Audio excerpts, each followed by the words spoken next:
भावार्थ रामायण अध्याय 3 कौसल्या सुमित्रा आणि कैकेयी यांच्याकडून प्रसाद सेवन। कैकेयीच्या हातून घारेने प्रसाद घेऊन गेल्यानंतर कैकेयी दुःखी झाली, ती रडू लागली। त्यावेळेस कौसल्या समोर येऊन कैकेयीची समजूत घालून बोलू लागली की हे ताई, तू विनाकारण दुःख करू नकोस, कारण तू आणि मी तसे सुमित्रा आपण सौती आहात, म्हणून आपण जसे की जिथे सख्या बहिणी जरी राहिल्या तरी तिथे भेट होत नाही, दोघे एकमेकांना भेटत नाही, एकमेकीचं सुखदुःख पाहत नाही, परंतु आपण तिघी सख्या बहिणीपेक्षाही प्रेम आपल्यात आहे। म्हणून तुला सांगते की आपणा तिघींचा पतिदेव एकच आहे, आपणा तिघींचा जनक एक आहे, तिघीच आयो पण एक आहे, आणि आपणा तिघींचा भोगता एक आहे, आणि त्याच बरोबर आपला घर एक आहे। राजाचे सुख ते आपल्या तिघींचं सुख आहे, आपल्याला पाळणारा एकच आहे। आम्हा तुम्हाला पंचमहाभूताचा देह दिला आहे, म्हणून आम्हा तुमचं एक नातं आहे, म्हणून तू दुःख करू नकोस, तू सुद्धा आमची बहीणच आहेस, आम्हाला सांभाळणारा एक आहे, आमचा तुमचा नात एक आहे, ते म्हणजे आपले अयोध्यापती राजा दशरथ। म्हणून तू दुःखी होऊ नकोस।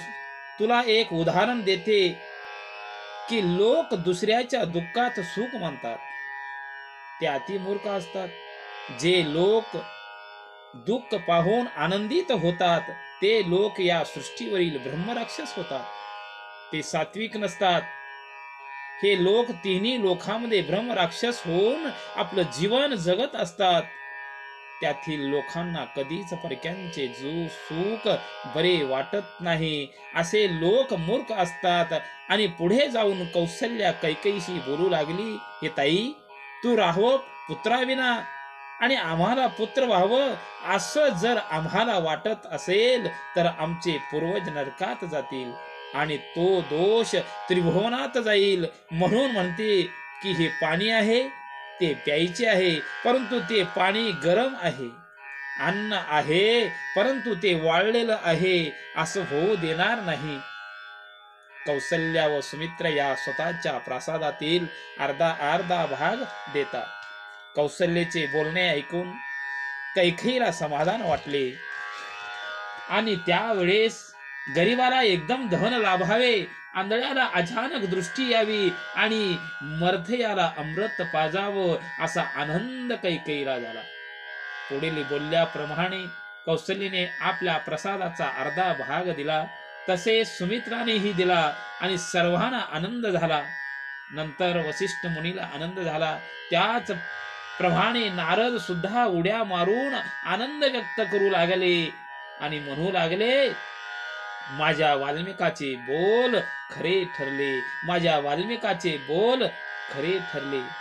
त्याच वेळेस विभांडक ऋषींनी आनंद व्यक्त केला आणि म्हणू लागले की कौसल्याचा जो भाव आहे तो वाखाणण्याजोगा आहे, असे बोलू लागले। पुढे कौसल्या सुमित्राने त्यांचा भाग प्राशन केला, परंतु कैकेयीला तो भाग प्राशन करत असताना कंठामध्ये अडकला। त्याच वेळेस वसिष्ठाने पाहिले व कैकेयीला मंत्र म्हणायला लावले, मग तो भाग प्राशन केला।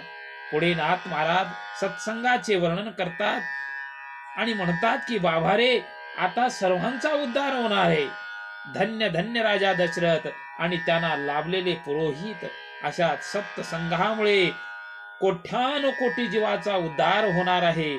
नाथ महाराज एका जनार्दन माऊलीला शरण जाऊन सांगतात की गुरु वसिष्ठाकडून तिघींना पिंड प्राशन करविले आहे। यापुढे नाथ महाराज अध्यायाची सांगता करतात। जय श्रीराम, जय श्री